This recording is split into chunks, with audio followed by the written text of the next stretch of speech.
எல்லாருக்கும் வணக்கம். என் மேலே கோவமாக இருப்பீங்க அப்படின்னு நினைக்கிறேன். அப்படின்னு சொன்ன மாதிரி வீடியோ சரியாக போடலை. ஸோ ஏன்னா பேபிஸ்க்கு வந்து ரொம்ப உடம்பு முடியாமல் போயிடுச்சு. ஒரே வாமிட்டிங் அண்ட் லூஸ் மோஷனாக இருந்துச்சு. ஃபஸ்ட்டு மூத்தவனுக்கு அப்புறம் இளையவளுக்கு அப்படின்னு சொல்லிட்டு கண்டினியூஸாக வந்தனால என்னால் போட முடியல. அது மட்டும் இல்லாமல் எனக்கும் வந்து கொஞ்சம் லோவாக ஃபீல் பண்ணேன். ஏன் அப்படின்னு சொன்னால் லாஸ்ட் வீடியோவில் ஒரு கொஸ்டின் கேட்டிருந்தேன். அதுக்கு வந்து ஆன்சர் பண்ணுவாங்க அப்படின்னு சொல்லிட்டு நான் எதிர்பார்த்துட்டு இருந்தேன். ஐ மீன் ஃபுல் வீடியோ பார்க்குறவங்க மட்டும்தான் அதுக்கு ஆன்சர் பண்ண முடியும். அப்போ யாருமே ஆன்சர் பண்ணாத உடனே நம்ம யாருக்காக போடணும் அப்படின்னு தோணுச்சு. ஆனால் எனக்கு தெரிஞ்ச சில பேர் வந்து என்கிட்ட கேட்டதுனால தான் இப்போ நான் போடுறேன். யாராவது ஒரு ஆளுக்கு யூஸ் ஆனாலும் அது ஓகே தான். ஒரு ஆள் இது பார்த்து படித்து பாஸ் ஆனாலும் எனக்கு வந்து சந்தோஷமாக தான் இருக்கும்.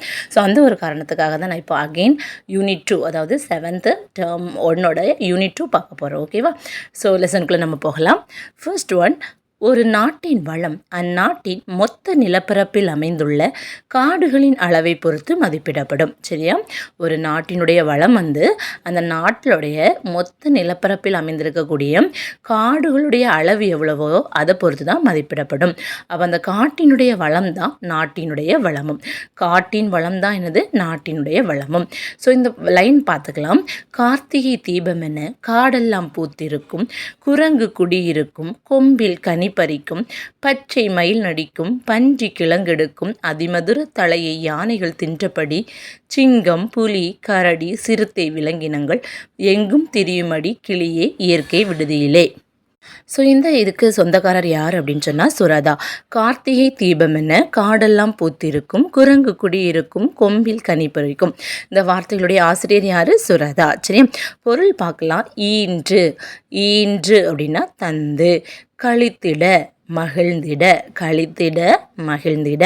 கொம்பு கிளை. கொம்பு கிளை. நச்சரவம் விஷமுள்ள பாம்பு, அதான் விடமுள்ள பாம்பு. நச்சரவம் விடமுள்ள பாம்பு. அதிமதுரம் மிகுந்த சுவை. விடுதி தங்கும் இடம். அப்போது டேஸ் போல காடு முழுவதும் மலர்கள் மலர்ந்திருக்கும். கார்த்திகை விளக்குகள் போல. டேஸ் போல காடு முழுவதும் மலர்கள் மலர்ந்திருக்கும். கார்த்திகை விளக்குகள் போல. டேஸ் காட்டிலுள்ள கிழங்குகளை தோண்டி உண்ணும் பன்றிகள். எது காட்டிலுள்ள கிழங்குகளை தோண்டி உண்ணும்? பன்றிகள். மரக்கிளைகளில் உள்ள கனிகளை பறித்துண்பது குரங்குகள். சரியா? கிழங்கு அப்படின்னா பன்றி, கனிகளை பறித்துண்பது எதுனா குரங்குகள். அப்போ சுரதாவினுடைய இயற்பெயர் என்னன்னா ராஜகோபாலன். சுரதாவின் இயற்பெயர் என்ன? ராஜகோபாலன். இவர் பாரதிதாசன் மீது மிகுந்த பற்று கொண்டவர்னால தன்னுடைய பெயரை சுப்புரத்தினதாசன், அதாவது சுப்புரத்தினம் தான் அவருடைய இயற்பெயர் இல்லையா, பாரதிதாசனுடையது. அப்போ சுப்புரத்தின தாசன் அப்படின்னு சொல்லிட்டு மாற்றிக்கிட்டார். அப்போ சுப்பு சு, ரத்தின ரா, தாசன் தா, அப்போ தான் சுரதா அப்படின்னு சொல்லிட்டு தான் அவர் வந்து யூஸ் பண்ணுறாரு. ஊமைகளை பயன்படுத்தி கவிதைகள் எழுதுவதில் வல்லவர் யாருன்னா சுப்புரத்தின தாசன், அதாவது சுரதா. அப்போ இப்படியும் கொஸ்டின் கேட்கலாம். சரியா? சுரதானி கொடுக்காம வெறும் சுப்புரத்தின தாசனையும் கொடுக்கலாம், அப்படி இல்லைன்னா ராஜகோபாலனையும் கொடுக்கலாம். பார்த்துக்கோங்க. ஊமைகளை பயன்படுத்தி கவிதைகள் எழுதுவதில் வல்லவர் யார்? சுப்புரத்தின தாசன். இவருடைய நூல்கள் என்ன அப்படின்னா அமுதும் தேனும், தேன்மலை, துறைமுகம். அமுதும் தேன், தேன் வந்தாலே யார்? சுரதா தான். சரியா? அமுதும் தேனும், தேன்மலை, துறைமுகம். நம்மளுடைய இந்த காடு என்ற ஒரு பாடலானது தேன்மலை என்ற நூலில் இயற்கை எழில் என்ற பகுதியில் அமைந்திருக்கு. அப்போ காடு எந்த நூலில் அமைந்துள்ளது அப்படின்னு கேட்டாங்கன்னா தேன்மலை. எந்த பகுதி? இயற்கை எழில் என்ற பகுதியில் அமைந்திருக்கு. இந்த காடு பார்த்திங்க அப்படின்னா எந்த பாவகையை சேர்ந்ததுன்னு கேட்பாங்க. கிளிக்கண்ணி பாவகையை சார்ந்தது. எந்த பாவகையை சார்ந்தது? கிளிக்கண்ணி பாவகையை சார்ந்தது. கிளியின் மொழி போன்ற இனிய சொல் பேசும் பெண்ணை நோக்கி கூறுவதாக இனிய சந்தத்தில் பாடப்படக்கூடிய ஒரு பாடல் வகை தான் என்னது? கிளிக்கண்ணி. சரியா? கிளியோடைய மொழி எப்படி இருக்கும்? கொஞ்சம் பேசும் அப்படி தானே. அதே மாதிரி இனிய சொல் பேசக்கூடிய ஒரு பெண்ணை நோக்கி ஒரு பாடப்படக்கூடிய ஒரு பாடல் வகை தான் என்னது? இந்த கிளிக்கண்ணி வகை. சரியா? நெக்ஸ்ட் என்ன பார்க்க போகிறோம்னா காடுக்கு வந்து உள்ள பல பெயர்களை பார்க்க போகிறோம். என்ன? கானாலும் காடு, கால், கான், கானகம், அடவி, அரண், ஆரணி, புறவு, பொற்றை, பொழில், தில்லம், அழுவம், இயவு, பழுவம், முளரி, வல்லை, விடர், வியல், வனம், முதை, மிளை, இரும்பு, சுரம், பொச்சை, பொதி, முழி, அரில், அறல், பதுக்கை, கணையம். இந்த பதுக்கை கணையத்தை கொஞ்சம் பார்த்து வச்சுக்கோங்க. சரி, அப்போ காடுக்கு இவ்வளோ இது இருக்குது. சரியா, பிற பிற பெயர்கள் வந்து இவ்வளோ இது இருக்குது. ஸோ நீங்கள் இதெல்லாம் பார்த்து வச்சுக்கோங்க. ஒரு 4 ஆப்ஷன் இதே மாதிரி கொடுத்துட்டு எனது பொருந்தாததை கண்டுபிடி அப்படின்னு கேட்கலாம். சரியா, நெக்ஸ்ட்டு நெஞ்சில் உரமுமின்றி நேர்மை திறமுமின்றி வாய்ச்சொல்லில் வீரரடி என்ற வார்த்தையினுடைய சொந்தக்காரர் யாருன்னா பாரதி. கூட்டத்தில் கூடி நின்று கூவி பிதற்றலன்றி நாட்டத்தில் கொள்ளாரடி என்ற வார்த்தையினுடைய ஆசிரியர் யார்? பாரதியார். அப்போ நெஞ்சில் உரமுமின்றி வந்தாலே யார்? பாரதி. புக் பேக் பார்க்கலாம். வாழை கன்றை டேஸ் ஈன்றதா இல்லை கொடுத்ததா இல்லது தந்ததா? ஸோ இந்த கொஸ்டினுக்குள்ள ஆன்சரை நீங்கள் இந்த வீடியோ கேட்டால் மட்டும்தான் எனக்கு வந்து ரிப்ளை பண்ண முடியும். அப்படி தானே? ஸோ உங்களுக்கு தெரிஞ்சிருந்துச்சு அப்படின்னு சொன்னால் அதை கண்டுபிடிச்சி நீங்கள் கீழே கமெண்ட் பண்ணுங்கள். ஓகேவா? அப்போ தான் எனக்கு தெரியும் எத்தனை பேர் இந்த வீடியோவை பார்க்குறாங்க. நெக்ஸ்ட் நான் எனக்கு அடுத்த வீடியோ போடுக்கும். அப்போ தான் எனக்கு ஒரு இன்ட்ரெஸ்ட்டாக இருக்கும். சரியா, நெக்ஸ்ட்டு காடெல்லாம், காடு கூட்டல் எல்லாம், கிழங்கு கூட்டல் எடுக்கும், கிழங்கு எடுக்கும். ஸோ மொத்தமே 20 கொஸ்டின் தான் இந்த காடு இதில் வரும். ஈஸியாக நீங்கள் படித்து முடிச்சிடலாம். நெக்ஸ்ட் பார்த்தீங்கன்னா செகண்ட் லெசன் அப்படியே நிற்கட்டும் அந்த மரம். அப்படியே நிற்கட்டும் அந்த மரத்தினுடைய ஆசிரியர் யாருன்னா ராஜ மார்த்தாண்டம். அப்படியே நிற்கட்டும் அந்த மரத்தினுடைய ஆசிரியர் யார்? ராஜ மார்த்தாண்டன். பார்க்கலாம். நிலமடந்தைக்கு இயற்கை சூட்டிய மணி மகுடங்கள் மரங்கள். இது எதில் இருக்கும் அப்படின்னா இந்த நுழைவதற்கு முன் அப்படின்னு ஒரு கட்டம் கொடுத்துருப்பாங்க. அதில் இருக்கக்கூடிய கொஸ்டின் ஜஸ்ட் பார்த்து வச்சுக்கோங்க, கேட்கலாம். சரியா, நில மடந்தைக்கு இயற்கை சூட்டிய மணி மகுடங்கள் எது? மரங்கள். மனித வாழ்வியலோடு பின்னி பிணைந்திருப்பதும் எது? மரங்கள். அப்போ அந்த பாடல் வரிகளை பார்க்கலாம். ஊரின் வடகோடியில் அந்த மரம் 5 வயதில் பார்த்தபோதும். 5 வயதில் மரம். மரம் வந்தாலே யார்? ராஜா மார்த்தாண்டன். நெக்ஸ்ட் தாத்தாவின் தாத்தா காலத்தில். தாத்தாவின் தாத்தா காலத்தில். அப்போ எத்தனை தலைமுறைகள்? 4 தலைமுறைகளாக நட்டு வளர்த்த ஒரு மரம் அது. நெக்ஸ்ட்டு கருநீல கோழி குண்டுகளாய் நாவல் பழங்கள் கிளைகளில் தொங்கும். ஒரு கோழி குண்டு மாதிரி என்னது தொங்குமா? நாவல் பழம் தொங்கும்னு சொல்கிறாங்க. காக்கை, குருவி, மைனா, கிளிகள் இன்னும் பெயரறியா பறவைகளுடன் அணில்களும் அந்த காற்று உதித்திடும் சுட்ட பழங்கள் பொறுக்க சிறுவர் கூட்டம் அலைமோதும். இந்த மாதிரியான அந்த பறவைகள் வந்து உதிர்த்தக்கூடிய அந்த இதை இந்த சின்ன பிள்ளைகள் என்ன பண்ணுவாங்க? ஊதி ஊதி சாப்பிடுவாங்களே, அந்த சுட்ட பழங்களை பொறுக்க சிறுவர் கூட்டம் அலைமோதும். அதான் சொல்கிறாங்க.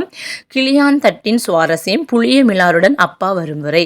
அவங்க அந்த மரத்துக்கிட்டே இருந்து விளையாடிட்டே இருப்பாங்க.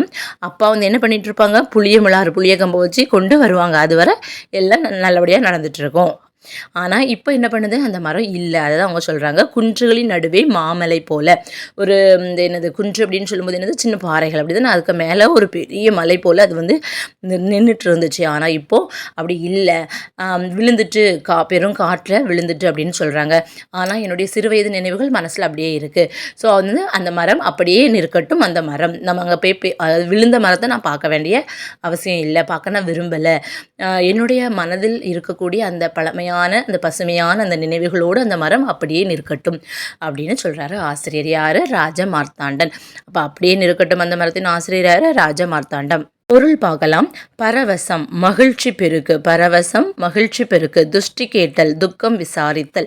துஷ்டி கேட்டல் துக்கம் விசாரித்தல். இவருடைய பன்முகத்திறன் என்னென்னா, இவர் ஒரு கவிஞராக இருக்கிறாரு, இதழாளராக இருக்கிறாரு, கவிதை திறனாய்வாளராக இருக்கிறாரு. கவிஞர், இதழாளர், கவிதை திறனாய்வாளர். வித்தியாசமானது இல்லையா? கவிதை திறனாய்வாளர் ஞாபகத்தில் வச்சுக்கோங்க. சரியா, கவிதை திறனாய்வாளர் யார்? ராஜா மார்த்தாண்டன். இவர் வந்து கொல்லிப்பாவை அப்படின்னு ஒரு சிற்றிதழை நடத்தினாங்க. அப்போ கொல்லிப்பாவை சிற்றிதழை நடத்தினது யாரு? ராஜா மார்த்தாண்டன். ராஜா மார்த்தாண்டன் நடத்திய இதற்கு பேர் என்ன? கொல்லிப்பாவை. ராஜா மார்த்தாண்டன் கவிதைகள் அப்படின்னு சொல்லக்கூடிய ஒரு நூலுக்காக தமிழ் வளர்ச்சித்துறையினுடைய பரிசு கிடச்சிச்சு. தமிழ் வளர்ச்சித்துறை பரிசு பெற்ற நூல் எது? ராஜா மார்த்தாண்டன் கவிதைகள். மாதிரி நம்மளுடைய நிறைய கவிஞர்கள் வந்து நிறைய கவிதைகள் எல்லாம் எழுதியிருக்காங்க இல்லையா? அந்த மாதிரி சிறந்த தமிழ் கவிதைகளை எல்லாம் தொகுத்து கொங்கு தேர் வாழ்க்கை அப்படின்னு ஒரு நூலை வெளியிட்டிருக்கிறாங்க. என்னது? கொங்கு தேர் வாழ்க்கை அப்படின்னு சொல்லிட்டு ஒரு நூலை வெளியிட்டிருக்கிறாரு ராஜா மார்த்தாண்டம் அவர்கள்.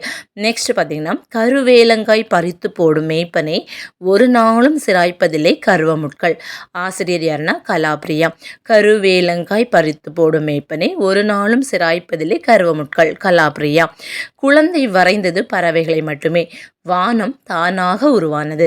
குழந்தை வரைந்தது பறவைகளை மட்டுமே, வானம் தானாக உருவானது. கலாப்ரியா. நெக்ஸ்ட் புக் பேக்கில் உள்ளது பார்க்கலாம்.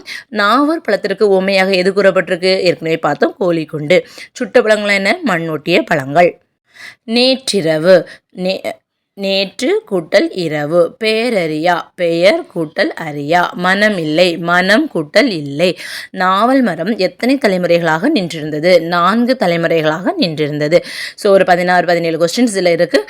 இதுவும் நீங்கள் அதே மாதிரி நீங்கள் படிக்கணும்னு எண்ணத்தோடு நீங்கள் படிச்சிங்க அப்படின்னு சொன்னால் ஒரு ½ hour ஈஸியாக முடிச்சிடலாம். ஓகேவா? நெக்ஸ்ட் லெசன் பார்க்க போகிறோம். விலங்குகள் உலகம். மனிதனின் முதல் இருப்பிடம் எது? காடு. மனிதனின் முதல் இருப்பிடம் எது? காடு. காடுகளினுடைய செழிப்புக்கு உதவுவது எதுவாக இருக்கும்? காட்டில் வாழக்கூடிய உயிரிகள், காட்டுயிரிகள்.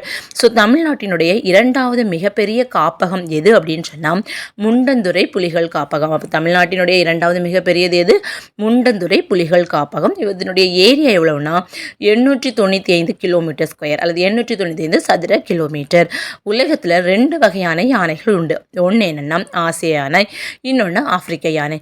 இப்போ ஆசிய யானைன்னு பார்த்தீங்கன்னா ஆண் யானைக்கு தான் தந்தம் இருக்கும், பெண் யானைக்கு தந்தம் இருக்காது. ஆனால் ஆப்பிரிக்க யானையில் பார்த்திங்கன்னா ஆணுக்கும் பெண்ணுக்கும் தந்தம் உண்டு. இதுதான் உள்ள வித்தியாசம். சரியா? இந்த யானைகள் பார்த்திங்கன்னா எப்போதுமே கூட்டமாக தான் வாழும். அந்த கூட்டத்திற்கு பார்த்திங்கன்னா யானை கூட்டத்திற்கு ஒரு பெண் யானை தான் எப்போதுமே தலைமை தாங்கும். ஒரு நாளைக்கு பார்த்திங்கன்னா 250 கிலோ புல், இலை, தழை, 65 லிட்டர் தண்ணியே குடிக்கும். சரியா? 250 கிலோகிராம் புல், இலை, தழைகளையும் 65 லிட்டர் தண்ணியையும் இது குடிக்கணும். வச்சுக்கோங்க. 250 65 250 65. மிகுந்த நினைவாற்றல் கொண்ட விலங்கு எதுன்னா யானை. அதே மாதிரி பாசம் நிறைஞ்ச ஒரு விலங்கு தான். ஆனால் இதுக்கு கண் பார்வையும் கேட்கக்கூடிய திறனும் கண் பார்வை குறைவாக இருக்கும், கேட்கும் திறனும் மோப்ப ஆற்றலும் அதிகமாக இருக்கும். சரியா? நல்ல நினைவாற்றல் உண்டு. யார் எப்போ அதுக்கு ஒரு துரோகம் ஏதோ தப்பு பண்ணால் கூட அது நல்ல ஞாபகத்தில் வச்சுக்கும். ரொம்ப பாசமாக அன்பாக இருக்கும்.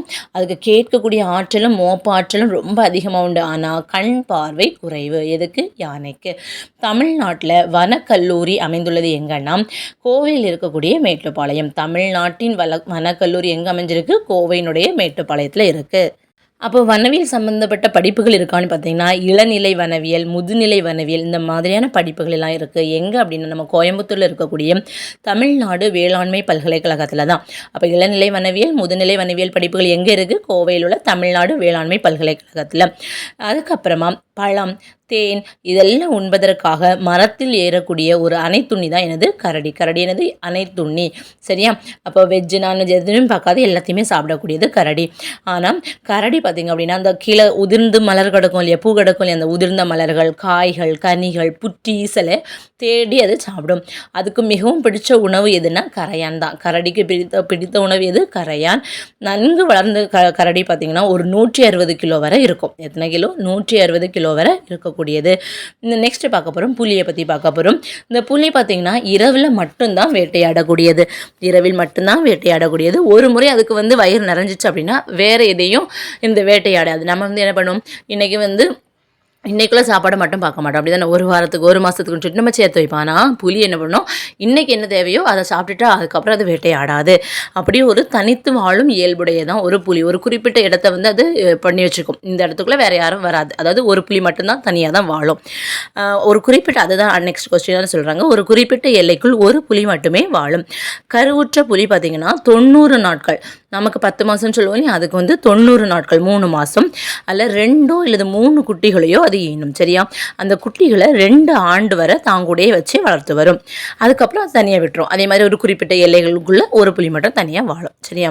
நெக்ஸ்ட் பார்த்தீங்கன்னா முக்கியமான கொஸ்டின், காட்டின் வளத்தை குறிக்கும் குறியீடு மற்றும் பண்புள்ள விலங்கு எதுனா புலிதான். காட்டின் வளத்தை குறிக்கும் குறியீடு மற்றும் பண்புள்ள விலங்கு எது? புலிதான். நெக்ஸ்ட் பார்த்தீங்கன்னா சிங்கத்தை பற்றி பார்க்க போகிறோம். சிங்கத்துலேயும் ஆசிய சிங்கம், ஆப்பிரிக்க சிங்கம் அப்படின்னு 2 வகைகள் இருக்குது. இந்த ஆசிய சிங்கம் எங்கே காணப்படுதுன்னா குஜராத்தில் இருக்கக்கூடிய கிர் சரணாலயத்தில் மட்டும்தான் இருக்குது. ஆசியாவில் ஆசிய சிங்கம் எங்கே மட்டும் இருக்குது? குஜராத்தில் உள்ள கிர் சரணாலயத்தில் இருக்குது. இந்த நம்ம என்ன படிச்சிருப்போம், என்னது சிங்கம் தான் என்னது காட்டினுடைய ராஜா, அப்படி காட்டுக்கே ராஜான்னு சொல்லுவோம். ஆனால் இயற்கை விஞ்ஞானிகள் எதை சொல்கிறாங்கன்னா புலியை தான் காட்டுக்கு அரசன் சொல்கிறாங்க. அப்போ இயற்கை விஞ்ஞானிகள் எதை காட்டுக்கு அரசன் சொல்கிறாங்க? புலியை. நெக்ஸ்ட்டு பார்த்தீங்கன்னா மான்களில் சருகுமான், புள்ளிமான் அந்த மாதிரி நிறைய இருக்குது. அழகில் சிறந்தது எதுன்னா நம் நாட்டினுடைய புள்ளிமான்கள் தான். அழகில் சிறந்த மான்கள் நம் நாட்டினுடைய புள்ளிமான்கள் தான். புக் பேக்கில் உள்ளது பார்க்க போகிறோம். காட்டாறு, காடு கூட்டல் ஆறு, காட்டாறு. நேரம் கூட்டல் ஆகி, நேரமாகி. அனைத்துண்ணி, அனைத்து கூட்டல் உண்ணி. வேட்டை கூட்டலாடிய, வேட்டை யாடிய.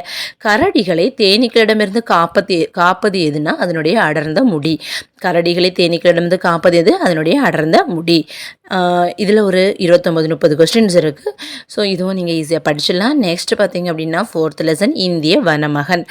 இந்த இந்திய வனமகன் இவங்களை பற்றி ஒரு இன்ட்ரொடக்ஷன் என்ன அப்படின்னு சொன்னால், என்னது மரங்களே வளர முடியாத ஒரு இடத்துல போய் ஒரு காட்டை உருவாக்கி சாதனை படைத்த பத்மஸ்ரீ விருதெல்லாம் வாங்கினவங்க தான். பார்க்கலாமா? மணல் தீவுகளில் டேஸ் மட்டுமே வளர வாய்ப்புண்டு என்பர். மூங்கில். மணல் தீவுகளில் எது மட்டும்தான் வளர வாய்ப்பு இருக்குது? மூங்கில். பிரம்மபுத்திரா ஆற்றின் நடுவில் உள்ள மணல் தீவில் காட்டை உருவாக்கியவர் யாருன்னா ஜாதவ் பையேங். ரொம்ப முக்கியம். பிரம்மபுத்திரா ஆற்றின் நடுவில் உள்ள மணல் தீவில் காட்டை உருவாக்கியவர் யாரு? ஜாதவ் பையேங். அஸ்ஸாம் மாநிலத்தில் ஜோர்விராட் மாவட்டத்தை சேர்ந்த ஜாதவ் பையேங் யார்? எந்த மாநிலம்? அஸ்ஸாம் மாநிலம். எந்த மாவட்டம்? ஜோர்விராட். ஜாதவ் பையேங் வந்து பார்த்திங்கன்னா இந்த காட்டை 30 ஆண்டு அவருடைய கடின உழைப்பால் உருவாக்கியிருக்கிறாரு. எத்தனை ஆண்டு? 30 ஆண்டு. தமது உழைப்புக்கு கிடைத்த பரிசாக அவர் எதை நினைச்சார்னா யானையினுடைய வருகையை. தமது உழைப்பிற்கு கிடைத்த பரிசாக ஜாதவ் பையேங் எதை நினைத்தார்? யானைகளின் வருகையை. ஜோர்விராட் இந்த மாவட்டத்தில் சமூக காடுகள் வளர்ப்பு திட்டம் வந்து அரசாங்கத்தால் செயல்படுத்தப்பட்டு வந்தது. அதில் இவரும் கலந்துக்கிட்டார். ஆனால் அது வந்து ஒரு 3 ஆண்டுகள் தான் நடந்தது. அதுக்கப்புறம் என்ன பண்ணணும்னு தெரியலை. ஸோ இவர் என்ன பண்ணுறாருன்னா அஸ்ஸாம் மாநிலத்தினுடைய வேளாண் பல்கலைக்கழக பேராசிரியர் ஜாதுநாத்தை போய் சந்திக்கிறாரு. அவருடைய கைடன்ஸ் மூலமாக தான் இதை உருவாக்கியிருக்கிறாரு. சரியா? அப்போ அவர் என்ன சொல்கிறாருன்னா மணலில் மற்ற மரங்கள் வளர்வதற்கு அல்லது மண்ணின் தன்மையை அதற்கேற்ப நம்ம மாற்றணுமா, மண்புழு தேவை, அதுக்கு கூட சிவப்பு கட்டெரும்பும் உதவும் அப்படின்னு சொல்லியிருப்பாங்க. யாரு? இந்த ஜாதுநாத். அந்த பேச்சை கேட்டு இவர் ஒவ்வொரு இடத்துலையாவது போய் அந்த கட்டெரும்பெல்லாம் பிடிச்சி கொண்டு அந்த மணலில் கொண்டு விடுவார். சரியா? அது மூலமாக தான் அந்த காட்டை உருவாக்கியிருப்பாங்க. நெக்ஸ்ட்டு எது தங்கியிருக்கும் காடு தான் வளமான காடு? யானைகள். எது தங்கியிருக்கும் காடு தான் வளமான காடு? யானைகள் தங்கியிருக்கும் காடு தான் வளமான காடு. ஜாதவ் பையேங்குக்கு வாழ்வின் மிகவும் மகிழ்ச்சியான நாளாக அமைந்தது எதுனா அந்த காட்டுக்கு யானைகள் வந்த நாள். அப்போ யானைக்கு எவ்வளோ இம்பார்ட்டன்ஸ் இருக்குன்னு பார்த்துடுங்க. ஜாதவ் பையேங்குக்கு வாழ்வின் மிகவும் மகிழ்ச்சியான நாளாக அமைந்தது எது? காட்டுக்கு யானைகள் வந்த நாள். காட்டின் வளம் என குறிக்கப்படுவது எது?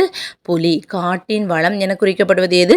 புலி. இயற்கை விஞ்ஞானிகள் எதை காட்டுக்கு அரசன் சொன்னாங்க? புலியை தான். 2012 ஜவஹர்லால் நேரு பல்கலைக்கழகம் ஜாதவுக்கு இந்திய வனமகன் அப்படின்னு ஒரு பட்டம் வழங்குச்சு. ஏன்னா 30 வருஷமாக அவர் வந்து கண்டினியூஸாக இதில் உழைப்பு கொடுத்துருக்கிறாரு இல்லையா? ஸோ 2012 ஜவஹர்லால் நேரு பல்கலைக்கழகம் தான் ஜாதவுக்கு இந்திய வனமகன் என்று பட்டம் வழங்கியது. இவருக்கு பத்மஸ்ரீ விருது இனி கொடுத்துருப்பாங்க. பாருங்கள், 2015 இந்திய அரசு பத்மஸ்ரீ விருது அவங்களுக்கு கொடுத்துருக்காங்க. கவுஹாத்தி பல்கலைக்கழகம் மதிப்புறு முனைவர் பட்டம் வழங்கியச்சு. சரியா? ஸோ அப்போ இந்திய வனமகன் பட்டம் கொடுத்தது ஜவஹர்லால் நேரு பல்கலைக்கழகம். பத்மஸ்ரீ இந்திய அரசுன்னு தெரியும். கவுஹாத்தி பல்கலைக்கழகம் முனைவர் பட்டம் வழங்கியது. இந்திய வனமகன்னா ஜவஹர்லால் நேரு ஞாபகம் வச்சுக்கோங்க. கவுஹாத்தி அப்படின்னா டாக்டர் பட்டம் ஞாபகம் வச்சுக்கோங்க. ஜாதவினுடைய காட்டிற்கு வந்த ஒரு வனவிலங்கு ஆர்வலர் யாருன்னா ஜிட்டு கலீட்டா. ஜாதவின் காட்டிற்கு வந்த வனவிலங்கு ஆர்வலர் யாரு? ஜிட்டு கலீட்டா. காடு பற்றி, அதாவது இவருடைய காடு பற்றி எந்த இதழில் வெளிவந்துச்சுன்னா டைம்ஸ் ஆஃப் இந்தியா. காடு பற்றி எந்த இதழில் வெளிவந்தது? Times of India. ஜாதவை பாராட்ட வேணும்னா என்ன பாராட்டணும் அப்படின்னு நீங்கள் நினச்சிங்கன்னா 2 மரக்கன்றுகளை நீங்கள் நட்டு வளர்த்தா போதும் அப்படின்னு சொன்னது யார்? ஜாதவ் பையேங். ஸோ இதில் ஒரு 15 கொஸ்டின்ஸ் இருக்குது. இது ரொம்ப கதை மாதிரி நீங்கள் படிங்க. அந்த பேர் மட்டும் கொஞ்சம் ஞாபகத்தில் வச்சுக்கோங்க. சரியா? அது ஒரு 5-10 டைம் நீங்கள் சொல்ல மனசில் அப்படியே பதிஞ்சிடும். ஸோ இதுவும் ஈஸி தான். நெக்ஸ்ட் பார்க்க பார்த்தோம்னா குறுக்கங்கள். ஆயுத குறுக்கம், அவுகார குறுக்கம், அகர குறுக்கம் இதெல்லாம் பார்த்தோம்னா இப்போது இன்றைக்கி நம்ம 4 வகை குறுக்கங்களை பார்க்க போகிறோம். ஏற்கனவே குற்றியல்லுகரம், குற்றியல்லிகரம் பார்த்தாச்சு. ஸோ இனி 4 வகை குறுக்கங்கள். ஸோ ஃபர்ஸ்ட் கொஸ்டின் பார்த்திங்கன்னா இப்போ ஐ என்ன? இது நெடில் எழுத்து. அப்போ நெடில் எழுத்துக்கு நம்ம ஏற்கனவே படிச்சிருக்கோம். எத்தனை மாத்திரை? 2 மாத்திரை. அப்போ ஐக்கு எத்தனை மாத்திரை? 2 மாத்திரை. இப்போ கை 2 மாத்திரை, பை 2 மாத்திரை. அப்படி தானே? இப்போ அந்த ஐ, கை, பை இதெல்லாம் தனித்து வரும்போது 2 மாத்திரை அளவில் முழுமையாக ஒலிக்கும். கரெக்ட் தானே? ஆனால் ஒரு சொல்ல எடுத்துக்கலாமே. ஒரு சொல்ல வரும்போது அந்த ஐப்பசி இருக்குல்லையே, அதே மாதிரி ஐகாரம் முதலில் வந்துச்சுன்னா, அந்த சொல்லினுடைய முதலில் வந்துச்சுன்னா அது 1.5 மாத்திரையாக குறைந்து ஒலிக்கும். இதுதான் ஐகார குறுக்கம். சரியா? இது வந்து முதலில் வந்தால் மட்டும்தான் 1.5 மாத்திரை. நெக்ஸ்ட்டு இடையிலேயோ அல்லது இறுதியிலேயோ வந்துச்சு அப்படின்னா அது 1 மாத்திரையாக குறுகி ஒலிக்கும்.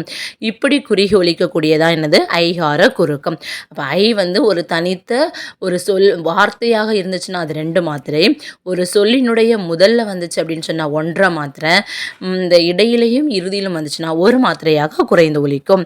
நெக்ஸ்ட் ஔ அது என்னது 2 மாத்திரை. வௌ தனித்து வரும்போது 2 மாத்திரை. ஏன்னா இது நெடில் எழுத்துக்கள் அப்படி தானே, இது இப்படி முழுமையாக ஒலிக்கும்.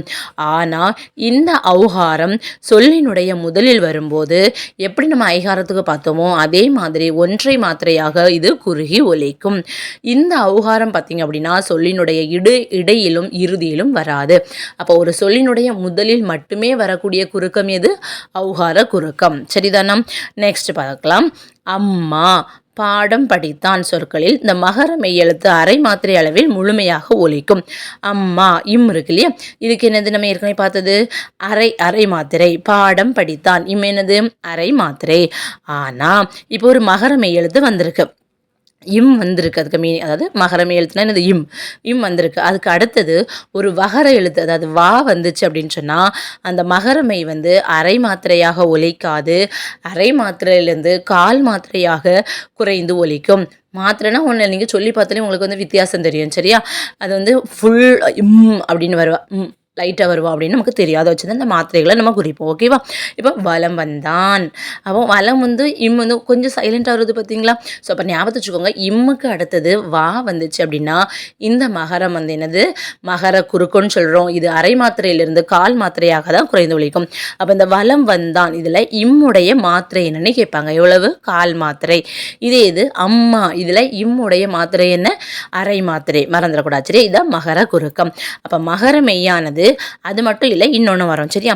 இன் ஆகிய எழுத்துக்களை அடுத்து வரும்போது இந்த எழுத்துக்களை அடுத்து வரும்போதும் இது என்ன பண்ணும்? தனக்குரிய அரை மாத்திரையிலிருந்து கால் மாத்திரையாக குறைந்து ஒலிக்கும். இதனால் அது மகர குறுக்கம் அப்படின்னு சொல்றாங்க. எடுத்துக்காட்டு பார்க்கலாமா? போலும் அப்படின்னு சொல்லும்போது அந்த என்னது அரை மாத்திரையாக இருக்கும்.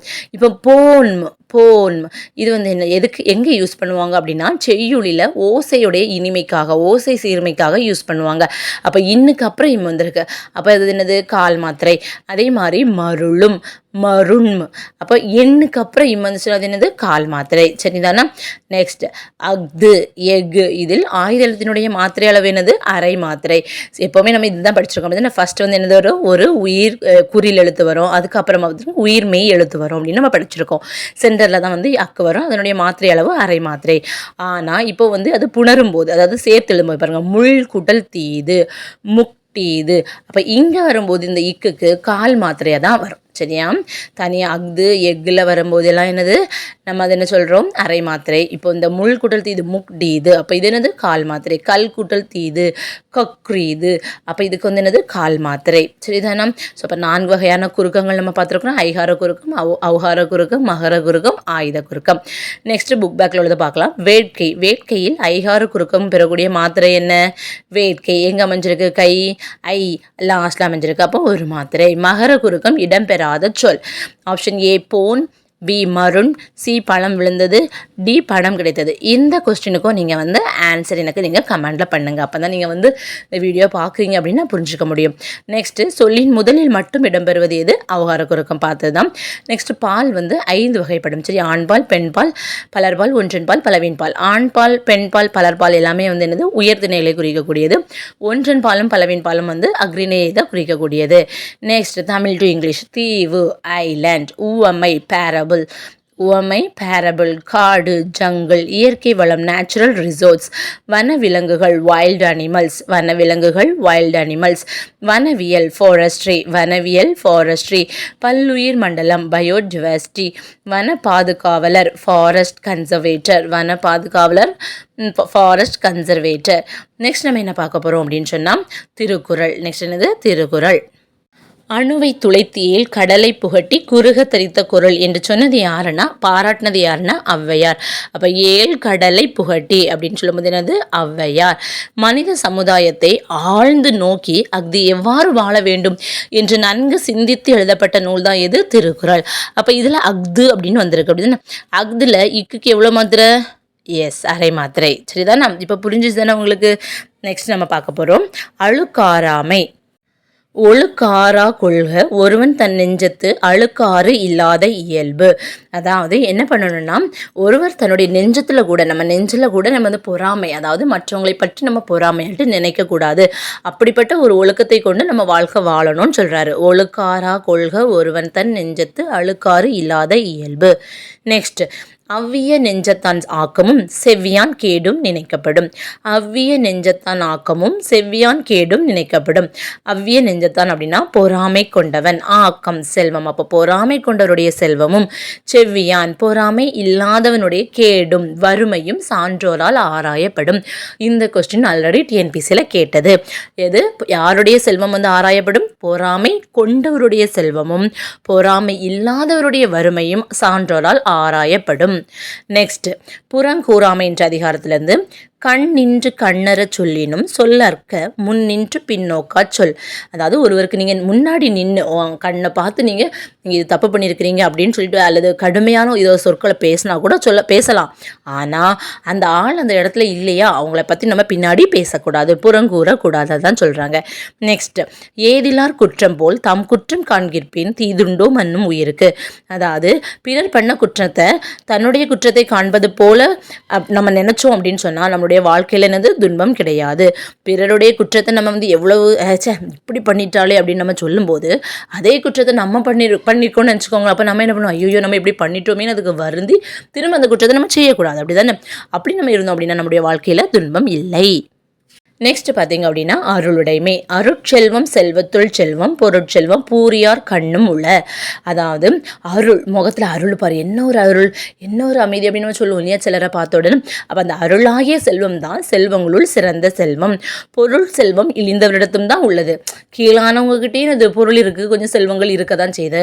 ஆனால் முகத்தில் இருக்கக்கூடிய அந்த அருள் செல்வம் தான் என்னது சிறந்த செல்வம் அப்படின்னு திருவள்ளுவர் சொல்கிறாரு. நெக்ஸ்ட், வலியார் முன் தன்னை நினைக்கத்தான் தன்னின் மெலியார் மேல் செல்லும் இடத்து. ஒருவர் தம்மை விட மெலிந்தவர், அதாவது அந்த ஆளால் திரும்ப எதிர்க்க முடியாதுன்னு நமக்கு தெரியும் இல்லையா.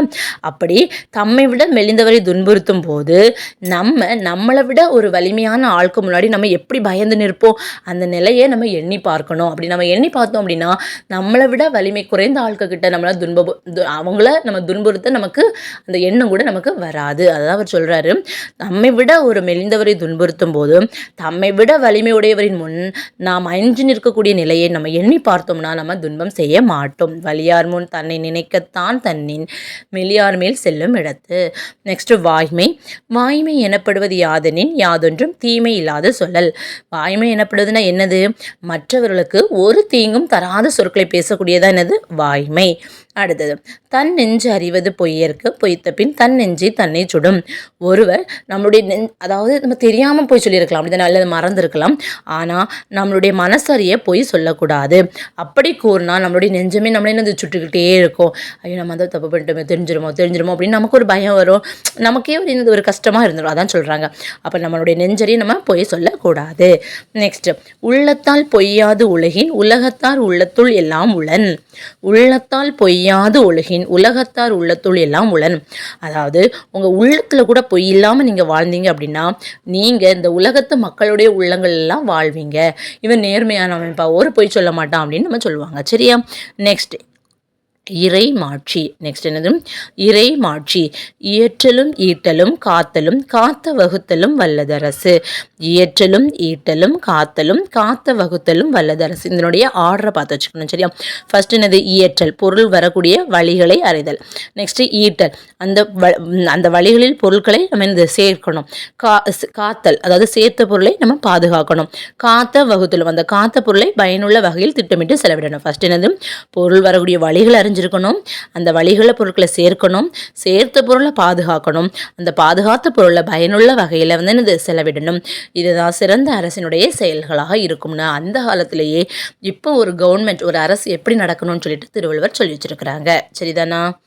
ஸோ திருக்குறளை ஏற்றியவர் திருவள்ளுவர் நமக்கு தெரியும். இவருடைய சிறப்பு பெயர் என்ன பார்த்தீங்கன்னா முதற்பாவலர், பொய்யில் புலவர், சென்னா போதர், பெருநாவலர், இப்படி நிறைய பேர்கள் வரும்.